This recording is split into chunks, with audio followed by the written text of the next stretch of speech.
A mais pura verdade sobre a desonestidade. Dan Ariely. A desonestidade não se trata somente de alguém que roubou muito dinheiro ou trapaceou em algo. Todos nós temos a tendência de, em algum momento, cometer um ato de desonestidade, e às vezes fazemos isso sem perceber.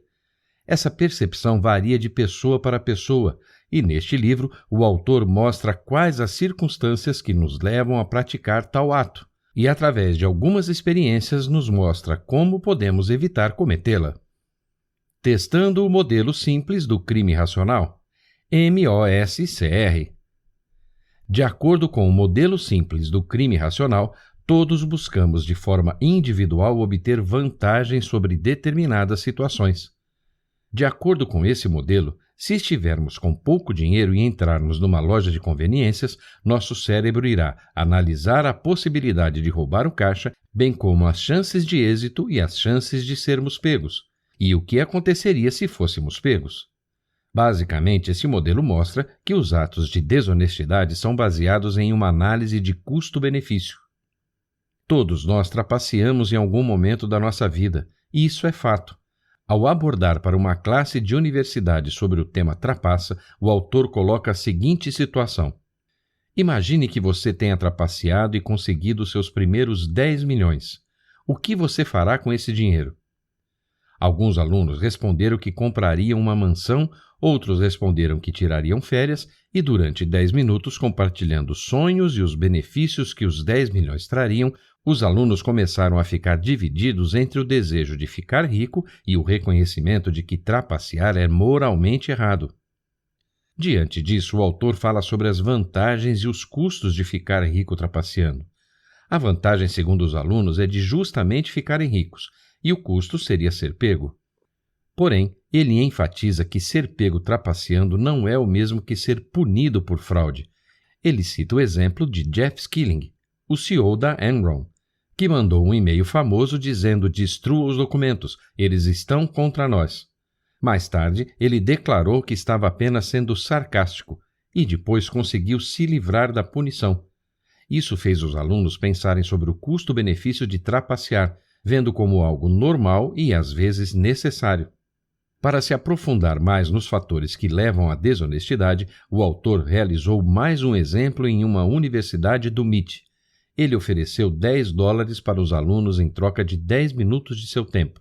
E na hora marcada, eles estavam na sala usada para o experimento, uma típica sala de provas. Em cima de cada mesa havia uma folha contendo 20 matrizes diferentes, e o objetivo era encontrar em cada matriz 2 números, que somados resultam em 10. Os alunos tinham 5 minutos para resolver o máximo de matrizes possíveis e receberiam 50 centavos por cada resposta correta. Nesse experimento foram considerados 2 condições. As de pessoa na condição controle, que são as pessoas que resolveriam o máximo que conseguissem durante o período estipulado, em seguida levariam folhas até a mesa e receberiam o valor de acordo com o número de respostas corretas. Supõe-se que essas pessoas acertaram 4 respostas, receberam seus $2 e seguiram seu caminho. A outra condição refere-se à condição triturador, em que o participante tem a chance de trapacear e ao fim dos 5 minutos ele leva sua folha para um triturador e depois vai até a mesa e diz quantas matrizes conseguiu resolver.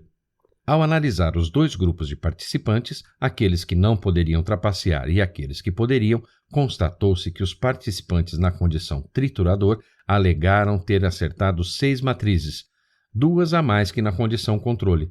Esse experimento não mostrou poucos indivíduos que afirmavam ter resolvido bem mais matrizes, mas de muitos que trapacearam pouco. Mesmo realizando novamente o experimento, oferecendo uma quantia maior pelo número de respostas certas, os resultados foram os mesmos. Crendo que quando se oferece muito dinheiro para trapacear, as pessoas não se sentem bem com o seu próprio senso de integridade. Em essência, nós trapaceamos até o nível que nos permite manter nossa autoimagem como a de alguém razoavelmente honesto. Diversão com margem de manobra. Neste capítulo, o autor mostra algumas situações que nos levam a ser desonestos e destaca que esse ato não surge somente quando há dinheiro envolvido. Temos a repulsa de roubar dinheiro, mas não hesitamos na hora de levar alguns papéis sulfites da empresa para usar na impressora de casa, mesmo que o dinheiro fosse justamente para comprar as folhas de sulfite. A fim de encontrar maneiras que diminuíssem a desonestidade, o autor fez um experimento baseado em éticas morais. Ele junta 2 grupos e pede para o primeiro grupo tentar lembrar-se dos 10 últimos livros que leram quando estavam no ensino médio, e em seguida poderiam tentar resolver as matrizes e tinham a oportunidade de trapacear. Para o segundo grupo foi pedido que tentassem se lembrar dos 10 mandamentos e em seguida foram influenciados a trapacear no teste de matrizes. Concluiu-se que o grupo dos 10 livros trapaceou de forma generalizada, mas moderada. E no grupo dos 10 mandamentos observou-se que não houve trapaça alguma, apesar de nem todos terem lembrado de todos os 10. Esse experimento mostrou que só pelo fato de tentarmos lembrar de padrões morais é o suficiente para melhorar o comportamento moral. Os 10 mandamentos se mostraram eficazes, porém não são padrões utilizados em todos os setores da sociedade. Com isso, o autor mostra que códigos de honra ou códigos de ética podem ser eficazes também. Quando somos lembrados de padrões éticos, temos a tendência de nos comportar melhor. As pessoas parecem querer ser honestas, o que torna necessário adicionar lembretes morais em situações que nos levem a cometer um ato desonesto.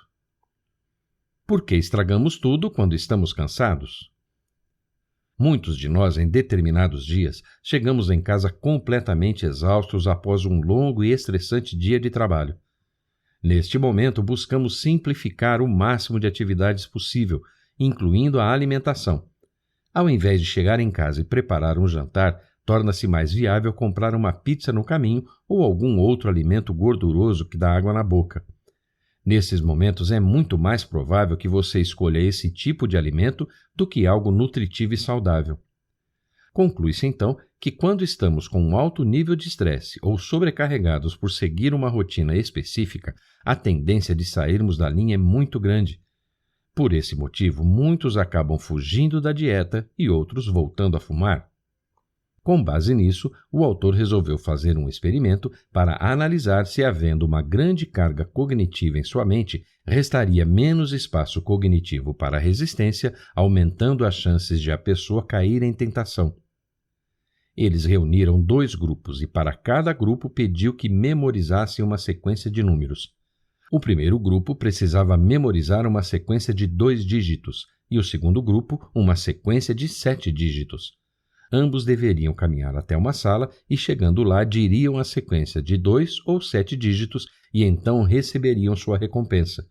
Mas sem saber, no caminho até a outra sala havia um carrinho com fatias de bolo de chocolate e em outro carrinho havia algumas tigelas de frutas coloridas com aparência saudável.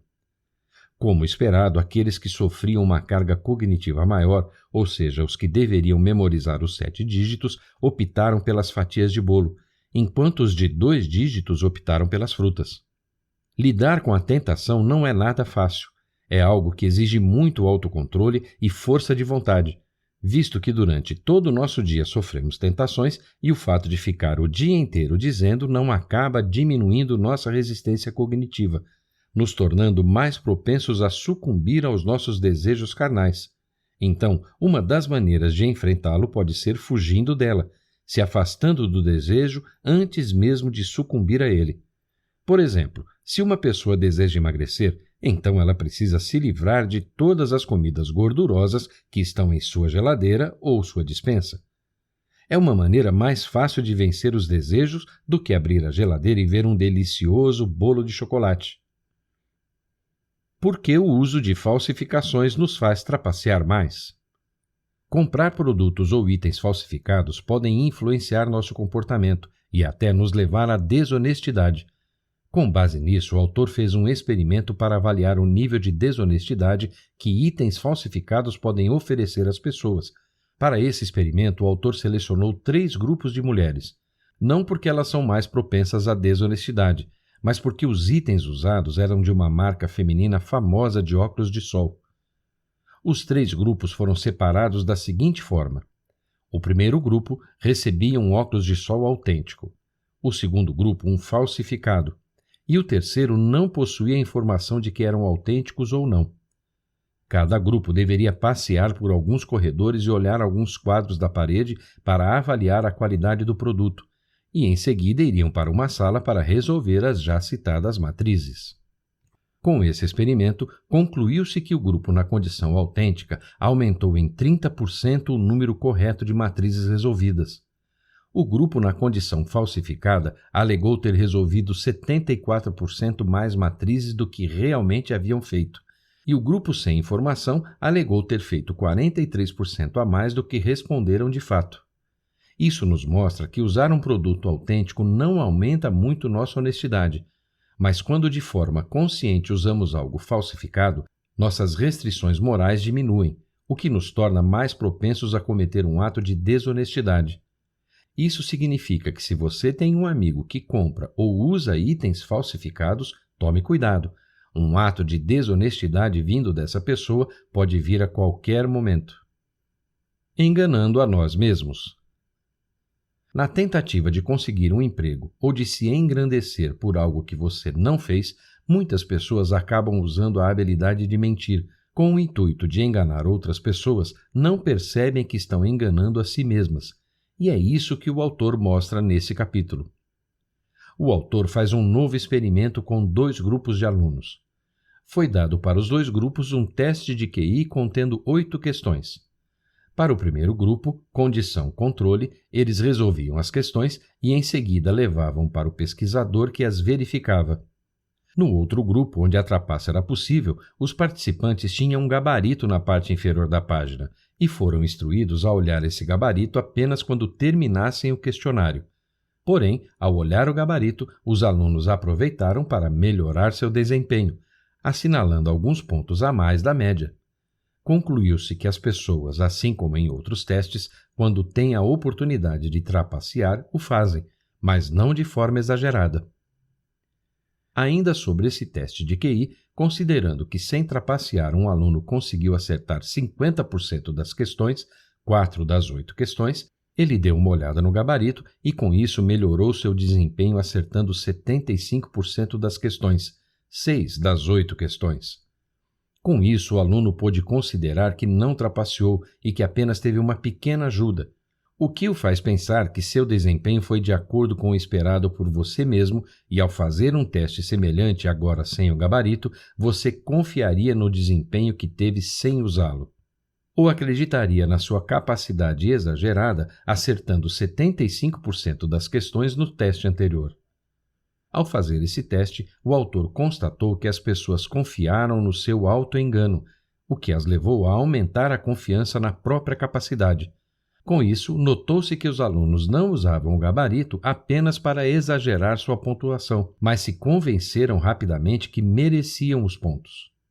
Esses testes mostraram que nós persistimos em enganar a nós mesmos. Na tentativa de manter uma imagem positiva, o auto-engano e a autoajuda podem ser tanto prejudiciais quanto benéficos para nós. O auto-engano pode, de forma positiva, aumentar nosso bem-estar geral, nos fazendo crer de forma injustificável na nossa real capacidade de realizar algo. Isso pode nos ajudar a enfrentar o estresse e pode nos tornar mais persistentes ao realizar uma tarefa entediante. O lado negativo de uma visão excessivamente otimista de nós mesmos pode nos levar a agir de forma errada. Sem tomar as decisões corretas, podemos nos auto-enganar ao passar uma imagem que exige uma capacidade maior do que realmente possuímos. E isso futuramente pode gerar constrangimentos. É o exemplo de alguém que usa esteroides para melhorar seu desempenho em determinado esporte.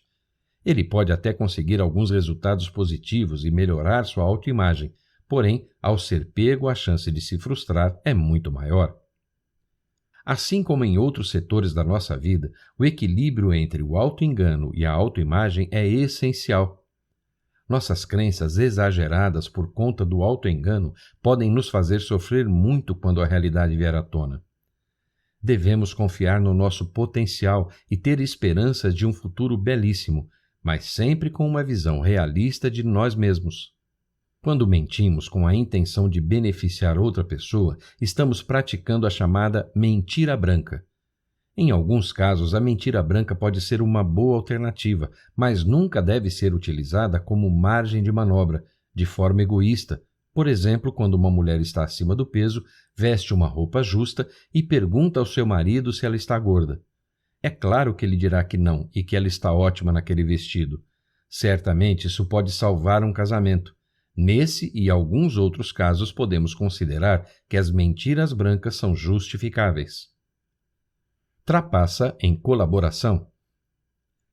Muitas pessoas têm a confiança de que o trabalho em grupo influencia positivamente os resultados, aumentando assim a qualidade geral das decisões. Mas nem sempre é o que acontece. O autor cita o exemplo de uma aluna que trabalhava como contadora em uma grande empresa de contabilidade. Ela era responsável por produzir relatórios anuais, procurações e outros documentos que informam aos acionistas sobre a situação de suas empresas. O chefe dessa aluna pediu para que ela fizesse um relatório anual de um dos maiores clientes da empresa. Após preparar o relatório com muito esforço e de forma detalhada, ela colocou o relatório na mesa do chefe e aguardou o feedback ansiosa. Logo depois, ela recebeu seu relatório de volta com uma nota do chefe que dizia: "Não gosto desses números. Por favor, reúna sua equipe e me prepare uma versão revisada para a próxima quarta-feira." O fato de o chefe não ter gostado dos números não significa que eles estavam errados. Então, a aluna observou que precisava melhorá-los e tornar os números mais favoráveis do ponto de vista do cliente. Ela e sua equipe trabalharam duro e então fizeram um relatório melhor. Dessa vez, o chefe ficou satisfeito. Consideramos que essa aluna não tinha motivos egoístas para mudar os números, mas percebeu que o que estava em jogo era o bem-estar financeiro do seu chefe e de sua equipe, e que se os clientes recebessem números ruins, a empresa poderia sofrer com alguns problemas que prejudicariam toda a equipe. Desse modo, concluiu-se que quando nos preocupamos com os outros, existem mais chances de cometermos atos antiéticos em benefício de outros.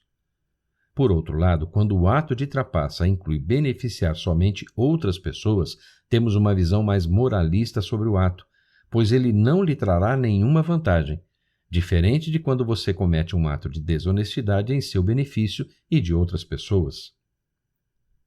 Um final parcialmente otimista. No geral, trapaceamos pouco, conseguimos colher alguns benefícios da desonestidade e ainda assim manter uma imagem positiva de nós mesmos. Poucas pessoas trapaceiam ou roubam de forma exagerada. Pequenos atos como arredondar as horas trabalhadas ou alegando perdas maiores nos pedidos de reembolsos de seguros, as empresas também encontram uma maneira de trapacear um pouco. A trapaça não está aliada a contextos culturais. O nível de desonestidade em vários países mostra ser o mesmo. Para encontrar maneiras de diminuir a desonestidade, é preciso compreender os motivos que as levam a cometer esse ato. Sabendo que as pessoas querem ser honestas, mas se sentem tentadas a se beneficiar da desonestidade, podemos recomendar lembretes no momento da tentação, que, como já visto, podem ser eficazes.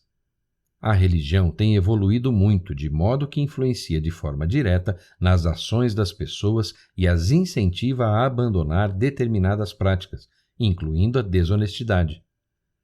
Semelhante aos 10 mandamentos, poderiam ser usados mecanismos no setor público, algo como pedir perdão de tempos em tempos ou fazer um juramento. Estando ciente dos valores morais, as pessoas podem prestar mais atenção em suas ações, contribuindo para uma sociedade mais honesta. Insights. A mentira branca, em alguns casos, é justificável. A desonestidade promove o auto-engano, e o auto-engano pode nos derrubar quando a realidade vier à tona. A melhor maneira de vencer uma tentação é fugindo dela. Em geral, trapaceamos até o nível que nos permite manter a imagem de alguém razoavelmente honesto. Neste livro, você aprendeu que a desonestidade como um todo, em alguns momentos, pode ser benéfica para você, como quando se usa a mentira branca ou comete alguma trapaça visando melhorar seu desempenho em algo ou apenas melhorar sua autoimagem. A maioria das pessoas comete esses atos em uma intensidade equilibrada. No entanto, é algo que se deve evitar ao máximo, pois ao cometer tais atos, colocamos em jogo nossos valores morais, e se o perdemos, só restará a frustração.